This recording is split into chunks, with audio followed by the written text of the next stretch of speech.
नमस्कार, आप सबका स्वागत है अपने यूट्यूब चैनल एडिशनल ज्ञान पर। और हम आज ऐसे 20 महत्वपूर्ण प्रश्न लेके आए हैं जो कि परीक्षा में आपको मिलने ही वाले हैं। ठीक है, तो आप सबका स्वागत करते हैं हम।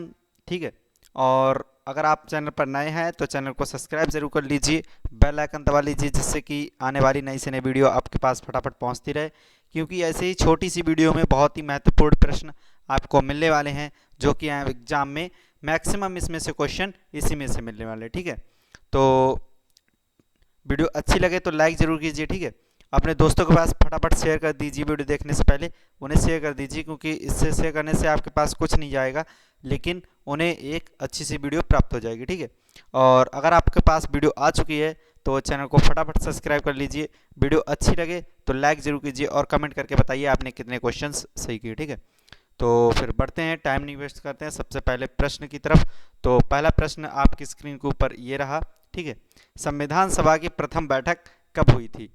अब ये प्रश्न पूछा गया। ठीक है, बच्चे सोचते हैं कि इतने इजी प्रश्न एग्जाम में नहीं पूछे जाते, लेकिन होता क्या है कि मतलब ऐसे ही एग्जाम में प्रश्न पूछे जाते हैं जो कि बच्चे ये सोच कर छोड़ देते हैं कि ऐसा कुछ आने वाला नहीं है। ठीक है, तो संविधान सभा की प्रथम बैठक कब हुई थी? ऑप्शन ए 9 दिसंबर 1946, ऑप्शन बी 11 दिसंबर 1946, ऑप्शन सी 13 दिसंबर 1946, ऑप्शन डी 21 दिसंबर 1946।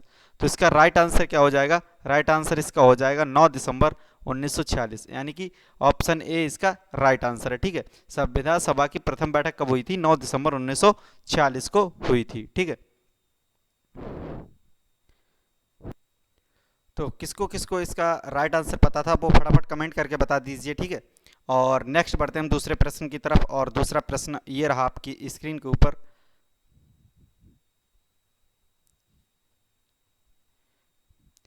प्रारूप समिति के अध्यक्ष कौन थे? ठीक है, आपसे पूछा गया है जो प्रारूप समिति बनी थी हमारे संविधान की। ठीक है, तो उसके अध्यक्ष कौन थे? Option A B N. Rao, option B J B. Kripalani, option C Vallabh Bhai Patel, option D doctor Bhimrao Ambedkar. तो अगर इसका आपको राइट आंसर पता है तो फटाफट कमेंट करके बता दीजिए। ठीक है, नहीं पता है तो कोई बात नहीं, आपको डरने की बात नहीं है। ठीक है, ना ही टेंशन करने की बात है, क्योंकि इसका राइट आंसर मैं फटाफट आपको बताने वाला हूं।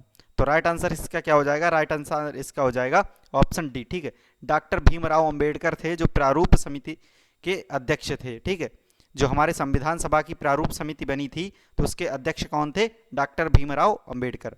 नेक्स्ट बढ़ते हैं हमारे तीसरे प्रश्न की तरफ। संविधान सभा के स्थायी सदस्य कौन थे? संविधान सभा के स्थायी सदस्य कौन थे, ये आपसे पूछा गया है।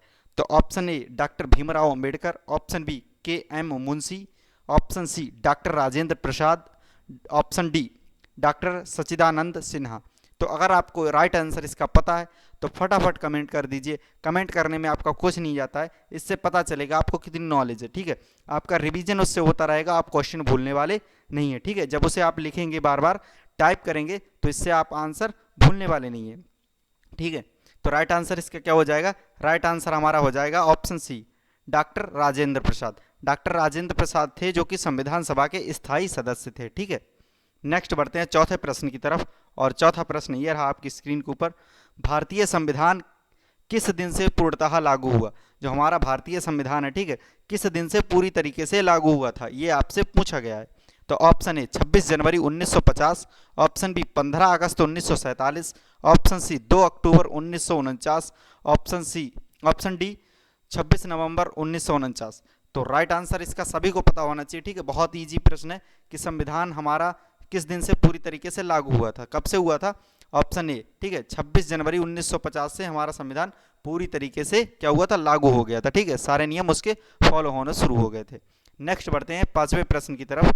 भारत कब गणतंत्र बना? ठीक है, आपसे पूछा गया है गणतंत्र कब बना। स्वतंत्र यहाँ पे नहीं पूछा गया। ठीक है, स्वतंत्रता दिवस अलग है और आपसे पूछा गया गणतंत्र कब बना। तो ऑप्शन ए 15 अगस्त 1947, ऑप्शन बी 26 नवंबर 1984, ऑप्शन सी 26 जनवरी 1950, ऑप्शन डी 2 अक्टूबर 1952। तो राइट आंसर क्या हो जाएगा इसका? हमारा भारत कब गणतंत्र बना? ऑप्शन सी, ठीक है, 26 जनवरी 1950 को हमारा देश कैसा गणतंत्र बना था। ठीक है, भारत गणतंत्र बना था। नेक्स्ट बढ़ते हैं छठे प्रश्न की तरफ। भारतीय संविधान के किस भागों को संविधान की आत्मा कहा गया है? भारतीय संविधान के किस भाग को संविधान की आत्मा कहा गया है? ठीक है, तो राइट आंसर इसका फिलहाल तो सभी को पता होना चाहिए। ठीक है, अगर नहीं पता है तो कोई बात नहीं है। ठीक है, अच्छे से, इसीलिए अगर आपको मतलब आंसर पता नहीं है, इसीलिए आप वीडियो देख रहे हैं, और वीडियो इसलिए बनाई गई जिससे कि आपको काफ़ी प्रश्नों के उत्तर ना पता हों और उनके आंसर पता चलें, और ऐसे महत्वपूर्ण प्रश्न आपके पास पहुंच सकें जिनकी कि आपको जानकारी नहीं थी कि ये भी आ सकते हैं। ठीक है, तो ऑप्शन ए हो जाएगा हमारा मूल अधिकार, ऑप्शन बी संवैधानिक उपचारों का अधिकार, ऑप्शन सी प्रस्तावना, ऑप्शन डी संशोधन प्रक्रिया। तो इसका हमारा क्या हो जाएगा, भारत की जो संविधान है, ठीक है, उसकी आत्मा किसे कहा गया है? प्रस्तावना को भारतीय संविधान की आत्मा कहा गया है। किसे? ऑप्शन सी हमारा राइट आंसर हो जाएगा। ठीक है, प्रस्तावना को भारतीय संविधान की आत्मा कहा गया है। नेक्स्ट बढ़ते हैं 7वें प्रश्न की तरफ। संविधान में मूल कर्तव्यों की कुल संख्या है। संविधान में मूल कर्तव्यों की कितनी कुल संख्या है, ये आपसे पूछा गया है। Option A 10, option B 11, option C 12, option D 13। तो हमारे जो भारतीय संविधान है, ठीक है, उसमें मूल कर्तव्य, आपसे मूल कर्तव्य पूछे गए हैं। ठीक है, तो मूल कर्तव्य हमारे कितने हैं? नागरिक होने के नाते हमारे 10 मूल कर्तव्य हैं, तो इसका राइट आंसर ए हो जाएगा। ठीक है, ए इसका राइट आंसर है, यानी कि 10 हमारे मूल कर्तव्य हैं। ठीक है, नेक्स्ट बढ़ते हैं 8वें प्रश्न की तरफ। भारतीय नागरिकों को प्राप्त मूल अधिकारों की संख्या है। आपसे अब पूछे गए, अभी तक कर्तव्य की बात की थी, कितने कर्तव्य हैं? 10। अब पूछा है मूल अधिकारों की संख्या है। ठीक है, जो भारतीय नागरिक हैं उनके मूल अधिकार क्या क्या हैं और कितने हैं, ये आपसे पूछा गया है। तो कितने हैं? Option A 5, option B 6, option C 7, option D 8। तो इसका राइट आंसर क्या हो जाएगा? ये तो सभी को पता होगा क्योंकि बहुत छोटे छोटे 6-7 क्लास में आपने इसको पढ़ रखा है। ठीक है, तो इसका राइट आंसर क्या हो जाएगा? राइट आंसर इसका बी हो जाएगा। ठीक है, यानी कि 6 जो भारतीय नागरिकों को प्राप्त मूल अधिकार हैं, ठीक है, उनकी कितनी संख्या है? 6। ठीक है, नेक्स्ट बढ़ते हैं अगले प्रश्न की तरफ। मूल अधिकारों का रक्षक किसे कहा जाता है? मूल अधिकारों का रक्षक किसे कहा जाता है? ऑप्शन ए सर्वोच्च न्यायालय, ऑप्शन बी उच्च न्यायालय, ऑप्शन सी ए एवं बी दोनों, ऑप्शन डी संसद। तो आपसे पूछा गया जो हमारे मूल अधिकार हैं उनकी रक्षा कौन करता है? ठीक है, किसे उसका रक्षक कहा गया है? तो ऑप्शन ए सर्वोच्च न्यायालय, ऑप्शन बी उच्च न्यायालय। तो हमारा राइट आंसर क्या हो जाएगा? Option C. ठीक है, ए एवं बी दोनों। ठीक है, सर्वोच्च न्यायालय और उच्च न्यायालय दोनों क्या करते हैं? हमारे मूल अधिकारों की रक्षा करते हैं। ठीक है, दोनों क्या हैं? हमारे मूल अधिकारों के रक्षक हैं। नेक्स्ट बढ़ते हैं 10वें प्रश्न की तरफ।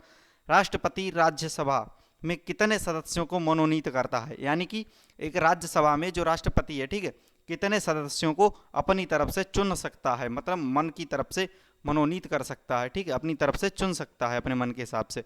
Option A 12, option B 14, option C 15, option D 2। ठीक है, तो राइट आंसर इसका क्या हो जाएगा? राइट आंसर इसका हो जाएगा ए। ठीक है, 12। राष्ट्रपति जो है वो राज्यसभा में कितने? 12 सदस्यों को मनोनीत कर सकता है। ठीक है, कितनों को करता है? 12 को। नेक्स्ट बढ़ते हैं 11वें प्रश्न की तरफ। 11वां प्रश्न है, भारतीय संसद के ऊपरी सदन को कहा जाता है। जो भारतीय संसद के, ठीक है, ऊपरी सदन है उसे क्या कहा जाता है? ये आपसे पूछा गया है। Option A Lok Sabha, option B Rajya Sabha, option C Vidhan Sabha, option D इनमें से कोई नहीं। तो राइट आंसर इसको, मतलब अगर आपको पता है तो फटाफट कमेंट कर दीजिए। ठीक है, देर नहीं करनी है, क्योंकि आप कमेंट करेंगे तो इससे आपका रिवीजन होगा। ठीक है, रिवीजन होगा, प्रैक्टिस होगी, जिससे क्या होगा? आप आंसर भूलने वाले नहीं हैं। ठीक है, तो राइट आंसर क्या हो जाएगा हमारा? बी। ठीक है, राज्यसभा। भारतीय संसद की जो ऊपरी सदन है उसे क्या बोलते हैं? राज्यसभा कहा जाता है। ठीक है, नेक्स्ट बढ़ते हैं 12वें प्रश्न की तरफ। लोकसभा की अधिकतम सदस्य संख्या हो सकती है, जो लोकसभा है, ठीक है, उसकी अधिकतम कितनी सदस्य संख्या हो सकती है, आपसे पूछा गया है। Option A 542, option B 545, option C 550, option D 552। ठीक है, तो अगर इसका राइट आंसर पता है, फिलहाल तो सभी को पता होना चाहिए। ठीक है, बहुत कॉमन सी बात है। तो कितने हो जाएगा? राइट आंसर हमारा डी हो जाएगा, 552। लोकसभा की जो अधिकतम सदस्य संख्या कितनी हो सकती है? 552। ठीक है, नेक्स्ट बढ़ते 13वें प्रश्न की तरफ। राज्यसभा की अधिकतम सदस्य संख्या है, जो राज्यसभा है, ठीक है, उसकी अधिकतम सदस्य संख्या कितनी है, ये आपसे पूछा गया है। Option A 238, option B 445, option C 250, option D 600, 262। ठीक है, तो राइट आंसर इसका क्या हो जाएगा? राइट आंसर हो जाएगा हमारा सी। ठीक है, 250 कितनी है? राज्यसभा की अधिकतम सदस्य संख्या कितनी है? 250। ठीक है, तो नेक्स्ट बढ़ते हैं। वर्ष 2018 के केंद्रीय बजट में भारत के राष्ट्रपति का वेतन प्रति माह कितना कर दिया गया? 2018 का जो केंद्रीय बजट पास हुआ था, ठीक है, उसमें भारत के राष्ट्रपति का वेतन प्रति माह कितना कर दिया गया है, ये आपसे पूछा गया है और ये आपको पता भी होना चाहिए। ठीक है, जो हमारे देश में सबसे ज़्यादा सैलरी किसकी होती है, वेतन सबसे ज़्यादा किसे मिलता है प्रति माह, ये किसे मिलता है? राष्ट्रपति को। ठीक है, और राष्ट्रपति का वेतन प्रति माह कितना कर दिया गया है, ये आपसे पूछा गया है। Option A 1.5 lakh, option B 15 lakh, option C 50 lakh, option D 5 lakh. तो राइट आंसर इसका क्या हो जाएगा? Option D 5 lakh. ठीक है, हमारे जो देश का राष्ट्रपति है उसे कितना? 5 लाख प्रति माह वेतन मिलता है। ठीक है, सबसे ज़्यादा किसे मिलता है? देश के राष्ट्रपति को 5 लाख रुपए प्रति माह। ठीक है, नेक्स्ट बढ़ते हैं 15वें प्रश्न की तरफ। स्वतंत्र भारत के प्रथम रक्षा मंत्री कौन थे? जो स्वतंत्र भारत के प्रथम रक्षा मंत्री कौन थे? Option A Kailash Nath Katju, option B Nandlal Bose, option C Baldev Singh, option D Yashwant Rai. ठीक है, तो राइट आंसर इसका क्या हो जाएगा? राइट आंसर हो जाएगा हमारा, सोचिए फटाफट क्या हो सकता है इसका राइट आंसर। और यहाँ तक अगर वीडियो देखते हुए आप पहुँचे हैं तो इसका मतलब वीडियो अच्छी लग रही है, और वीडियो अच्छी लग रही है तो इसका मतलब लाइक करना है। ठीक है, तो लाइक फटाफट कर दीजिए और कमेंट करके लास्ट में ज़रूर बताना कि आपको कितने राइट आंसर पता थे। ठीक है, और वीडियो अभी तक शेयर नहीं किए तो अपने दोस्त के पास शेयर कर दीजिए, जिससे कि उसे भी ऐसे प्रश्न मिल सकें। ठीक है, भले ही वो देखे ना देखे, लेकिन आपका फ़र्ज है कि उसे वीडियो भेजनी है। ठीक है, तो अपने फ़र्ज से पीछे नहीं रहना है। ठीक है, आपको अपना फ़र्ज करना है, अपना काम करना है, फिर उसके ऊपर मतलब निर्भर करता है कि वो क्या करता है। ठीक है, देखता है या नहीं देखता है, लेकिन आपको अपना फ़र्ज पूरा करना है। तो राइट आंसर इसका क्या हो जाएगा? हमारा सी। ठीक है, बलदेव सिंह। बलदेव सिंह कौन? स्वतंत्र भारत के प्रथम रक्षा मंत्री थे। कौन थे? बलदेव सिंह। ठीक है, नेक्स्ट बढ़ते हैं 16वें प्रश्न की तरफ। केंद्र सरकार का प्रथम विधि अधिकारी कौन होता है? केंद्र सरकार का प्रथम विधि अधिकारी कौन होता है, ये आपसे पूछा गया है। ऑप्शन ए भारत का मुख्य न्यायाधीश, ऑप्शन बी केंद्रीय विधि मंत्री, ऑप्शन सी महान्यायवादी, ऑप्शन डी महाधिवक्ता। ठीक है, तो मतलब आपसे पूछा गया है क्या कि प्रथम विधि अधिकारी कौन है। तो बच्चे ज़्यादातर क्या कर देते हैं इस पर, पिछली बार ये पूछा गया था एग्जाम में, तो बच्चों ने क्या ऑप्शन बी लगा दिया था, केंद्रीय विधि मंत्री। ठीक है, विधि मंत्री देखा और यहाँ पे विधि अधिकारी देखा और ऑप्शन बी लगा दिया, तो क्या हो गया? राइट आंसर इसका गलत हो गया था ये। ठीक है, तो राइट आंसर इसका क्या हो जाएगा? हमारा सी। ठीक है, महान्यायवादी होता है वो केंद्र सरकार का प्रथम विधि अधिकारी होता है। ठीक है, कौन होता है? महान्यायवादी। ठीक है, तो राइट आंसर इसका क्या है? सी है। नेक्स्ट बढ़ते हैं 17वें प्रश्न की तरफ। पहली महिला लोकसभा अध्यक्ष थी। बहुत ही इजी प्रश्न है, कई बार पूछा गया है, जनरल नॉलेज की बुक में भी होता है। ठीक है, कि पहली महिला लोकसभा अध्यक्ष थी। Option A Sushma Swaraj, option B Meera Kumar, option C Pratibha Patil, option D Sumitra महाजन।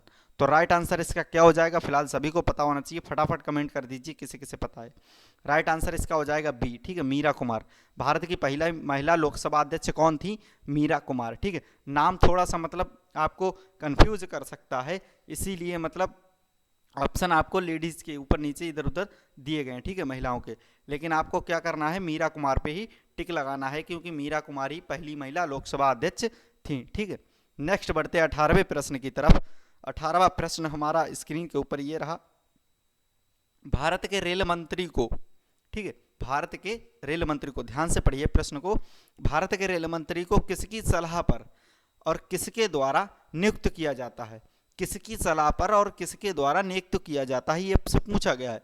ठीक है, यहाँ पे दो प्रश्न एक ही प्रश्न में आपसे पूछ लिए गए हैं। ऑप्शन ए प्रधानमंत्री की सलाह पर और राष्ट्रपति के द्वारा, ऑप्शन बी राष्ट्रपति प्रधानमंत्री, ऑप्शन सी राष्ट्रपति और लोकसभा के अध्यक्ष, ऑप्शन डी उपराष्ट्रपति प्रधानमंत्री। ठीक है, तो राइट आंसर इसका क्या हो जाएगा? हमारा प्रधानमंत्री। ठीक है, और राष्ट्रपति, ऑप्शन ए इसका राइट आंसर हो जाएगा। भारत के रेल मंत्री को प्रधानमंत्री की सलाह पर, ठीक है, राष्ट्रपति के द्वारा नियुक्त किया जाता है। ठीक है, प्रश्न को अच्छे से पढ़ना है, उसका उत्तर क्या हो जाएगा सुनिए, पहले मैं क्या बोल रहा हूँ उस वाक्य को ध्यान से सुनिए। भारत के रेल मंत्री को प्रधानमंत्री की सलाह पर, ठीक है, राष्ट्रपति के द्वारा नियुक्त किया जाता है। ठीक है, तो राइट आंसर इसका क्या हो जाएगा, ऑप्शन ए, प्रधानमंत्री और राष्ट्रपति। ठीक है, नेक्स्ट बढ़ते हैं 19वें प्रश्न की तरफ। नवंबर 2018 में किस भारतीय राज्य की विधानसभा भंग कर दी गई? नवंबर 18 में, ठीक है, कौन से राज्य की विधानसभा भंग कर दी गई, ये आपसे पूछा गया है। Option A Himachal Pradesh, option B Jammu Kashmir, option C Uttarakhand, option D Punjab. तो राइट आंसर इसका क्या हो जाएगा? अगर आपको पता है इसका राइट आंसर तो फटाफट कमेंट कर दीजिए। ठीक है, तो राइट आंसर इसका क्या हो जाएगा, ऑप्शन बी, ठीक है, जम्मू कश्मीर। जम्मू कश्मीर की जो विधानसभा थी उसे 2018 में भंग कर दिया गया था। ठीक है, जम्मू कश्मीर की विधानसभा को। नेक्स्ट और हमारा लास्ट प्रश्न है, ठीक है, आपकी स्क्रीन के ऊपर 20वां। तो इसकी अगर आपको राइट आंसर पता है तो फटाफट कमेंट करना ना भूलें। और देखते हैं किसे किसे इसका राइट आंसर पता है। किसकी नियुक्ति भारत के राष्ट्रपति द्वारा नहीं की जाती? अब प्रश्न को ध्यान से पढ़ना है। क्या पूछा गया है कि किसकी नियुक्ति भारत के राष्ट्रपति द्वारा नहीं की जाती? ठीक है, नहीं की जाती है, ये आपसे पूछा गया है। ऑप्शन ए उच्चतम न्यायालय के न्यायाधीश, ऑप्शन बी महाधिवक्ता, ऑप्शन सी राज्यपाल, ऑप्शन डी महान्यायवादी। तो ठीक है, आपसे पूछा किसकी नियुक्ति राष्ट्रपति के द्वारा नहीं की जाती है, तो ऑप्शन आपके सामने स्क्रीन पर दिख रहे हैं कि ऑप्शन ए है उच्चतम न्यायालय के न्यायाधीश, ऑप्शन ई महाधिवक्ता, ऑप्शन सी राज्यपाल, ऑप्शन डी महान्यायवादी। तो राइट आंसर इसका क्या हो जाएगा? हमारा राइट आंसर हो जाएगा इसका बी। ठीक है, महाधिवक्ता है जिसकी नियुक्ति राष्ट्रपति द्वारा नहीं की जाती है। ठीक है, और ऑप्शन ए, सी और डी इन तीनों की नियुक्ति राष्ट्रपति द्वारा की जाती है। जो उच्चतम न्यायालय के न्यायाधीश हैं उनकी भी नियुक्ति कौन करता है? राष्ट्रपति करता है। राज्यपाल की भी नियुक्ति कौन करता है? राष्ट्रपति करता है। और महान्यायवादी की भी राष्ट्रपति कौन करता है? राष्ट्रपति नियुक्ति करता है। ठीक है, महाधिवक्ता की नियुक्ति राष्ट्रपति द्वारा नहीं की जाती है। ठीक है, तो वीडियो यहीं पर पूरी समाप्त होती है और आप लोगों का पूरी वीडियो देखने के लिए बहुत बहुत धन्यवाद। और चैनल को अभी तक अगर आपने पूरी वीडियो देखते हुए भी चैनल को सब्सक्राइब नहीं किया तो फटाफट सब्सक्राइब कर लीजिए, जिससे कि 1000 सब्सक्राइबर होने पर मैं आपको बहुत ही अच्छा कुछ गिफ्ट देने वाला हूँ। ठीक है, वो की सरप्राइज़ रहेगा। और वीडियो अच्छी लगे तो लाइक ज़रूर कीजिए, कमेंट करना ना भूलें कि आपने कितने क्वेश्चंस के आंसर सही लगाए थे, आपको पता था। ठीक है, कमेंट करके ज़रूर बताइए। और अपने दोस्त को अभी तक शेयर नहीं किए तो फटाफट शेयर कर दीजिए। फिर मिलेंगे एक नई वीडियो में, तब तक के लिए जय हिंद।